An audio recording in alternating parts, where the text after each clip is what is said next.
Аузубиллахи минаш-шайтанир-раджим. Бисмиллахир-рахманир-рахим. Ассаламу алейкум, құрметті төс жоратушылар.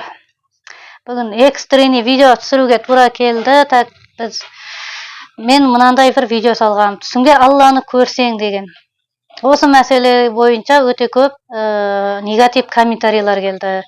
Алла сақтасын, Алла ешкімнің түсіне кірмейді, сен не деп оттап тұрсың деген өте көп комментарийлар келді. Бұл нәрсеге түсініктеме беру керек болды маған. Біріншіден, негатив комментарий көп келуі ол видеоның банға кетуіне себеп болады. Екіншіден, бұл жерде олайынан көп негатив жазылып жатқан себебі түсінбеушілік. Неге түсінбеушілік? Мына видеоны тыңдайық міне. Яғни ол жерде мен Алла тағаланы басы, қол аяғымен адамдар көреді деп айттым да, артынан біздің ақида бойынша ол Алла тағалаға қол аяқ, яғни дене бермейміз деп айтқам. Көп адам Алла тағаланы қол аяқ басымен көреміз деген жерден тоқтатып қояды да, сен не айтып тұрсың, сенің айтқаның дұрыс емес дегенді айтатын сияқты. Оны бір тыңдап алайық. Айта кетейік, Алланы денемен көретіндер бар, яғни қол аяғы басы дегендей. Адам сипатымен көргендер бар. Біздің ахли сунна ақидасында Алланы денесі бар деп айтуға болмайды. Ол жерде айтып кеткен, Алла тағаланы денесі бар деп біздің ақидада айтуға болмайды. Бірінші мәселені айта кетейік, жалпы менің ақидам, ұстанымым, сенімім ол матруди. Біздің өзі екі не бар, ашғари, матруди. Өзің оқып қарасаң, негізі екеуін де ұстай бересің. Ол жерде мысалы матрудиде жаңағы Құранның бір-бірінен үстемдігі жоқ дейді, ашғариде Құран бір-бірінен үстем дейді, яғни сүрелерді айтып жатыр. Бізде мысалы екеуін де ала берсең болады. Ол жерде мысалы Ясинді бөліп айтасың, Аятул Курсидің бөліп бір ерекше хадисте жеткендері бар, сол сияқты. Яғни айырмашылығы жоқ. Қорыта келгенде менің ақидам, бұл мәселені ақида бойынша талқылап жатқандар болса, яғни видеомды Алланы көрсең деген. Менің ақидам матруди. Бұл жерде мен Алла тағалаға ешқашан мекен бермеймін, яғни дене бермеймін, мекен де бермеймін. Дене бермеймін. Ол жерде Алла тағала әлем жоқ кезде Алла бар еді деген осы ақидан ұстанушымын, матрудиді. Мазхабым Абу Ханифа. Бірінші мәселе. Екінші мәселе Алла тағаланы түсіңде көру жайлы.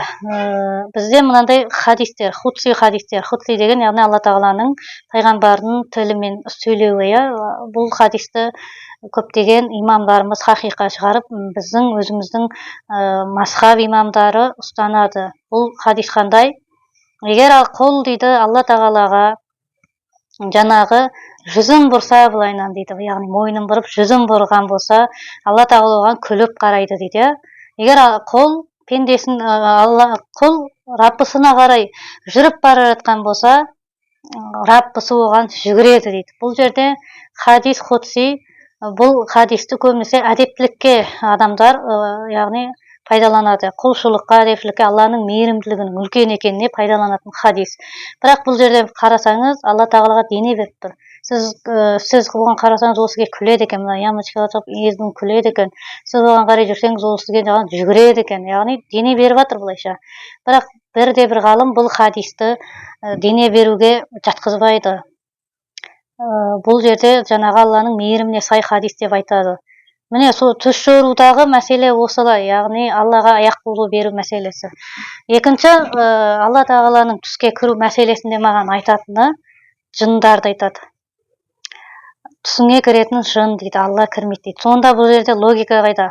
Алла тағала өзі мысалы құдіретті, ал жынның құдіреті ол нөл Алла тағаланың қасында.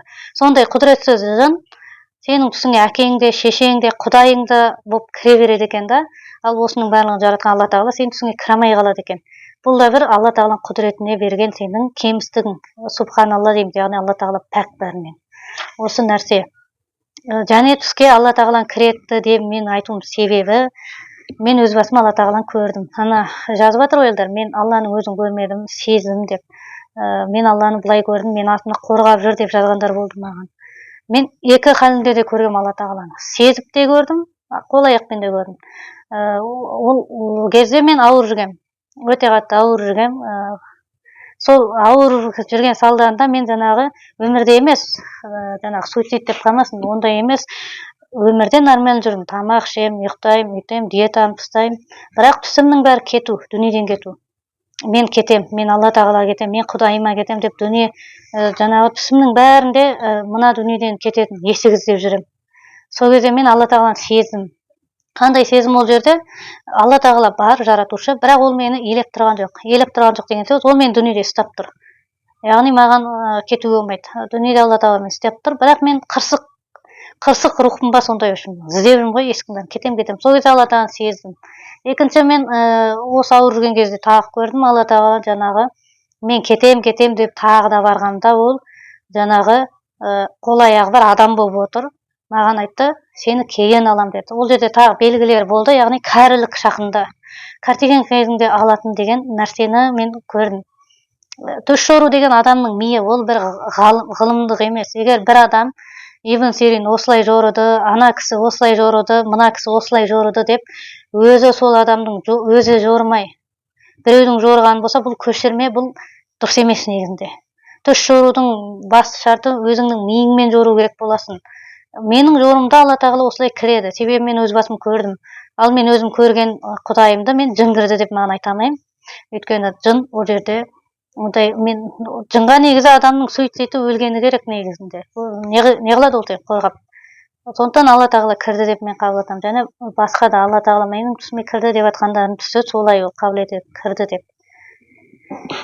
Так, осы мәселе енді алла тағала түске не үшін кіреді дейтін болсақ, ол жерде неге Жәбірейіл кірмейді, неге пайғамбар саллаллаху кірмейді, неге Әзірейіл кірмейді дейтін болсақ, біріншіден Әзірейілдің түске кіруі бұл өлім.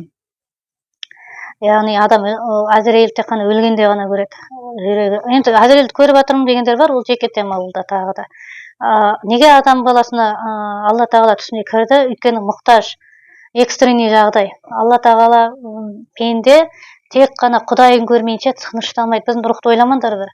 Ұлық болған екен. Рух бір Алла тағала Құранда тағы айтады. Рух жайлы сендер өте аз мәлімет бердік деп. Сондықтан рух туралы бізге мәлімет аз дегенмен рух бір ерке бала да бола алады, ұлы адам да, ұлы бір нәрсе де бола алады. Осындай қырсық рух кезінде сен Құдайға ғана мұқтажсың. Маған Құдай ғана керек, все басқа керегі жоқ деген кезде ол саған кіреді. Сондай, яғни экстренный жағдай ол қандай? Мұса алейхиссалам өзінің заманында бір үйді ұрып өлтіріп қашып кетеді, елінен қашып кетеді. Сол заманда ол өте аш болады, аш болғанда да шөп жеп жүреді, шөп жеп.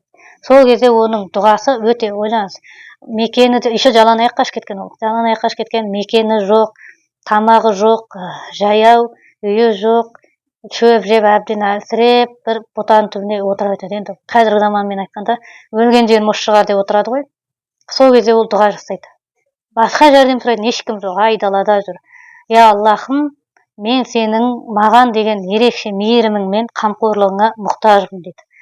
Ерекше маған деген мейіріміңмен, қамқорлығына, яғни маған қазір срочно сенің көмегің керек болып тұр деп жатыр ғой. Вот осындай жағдайда біз пенде сондай болып кеткен кезде, яғни алла тағала сенің ерекше мейірім қамқорлығың дәл қазір маған керек болып тұр деген кезде ол түсіңе кіреді. Сол себепті алла тағала түсіңе кіреді. Енді бүкіліне солай түсіңе кіреді деген емес, мысалы өмірде де қарыздан құтылып кеткен, апаттан құтылып кеткен, яғни сен ерекше мейірімің керек деген кезде осы нәрсе басыңа болуы мүмкін. Осылай түсіндіре алдым деген ойдамын видео туралы. Ашхаду ан ла илаха илlalloh, астағфирука ва атубу илейх.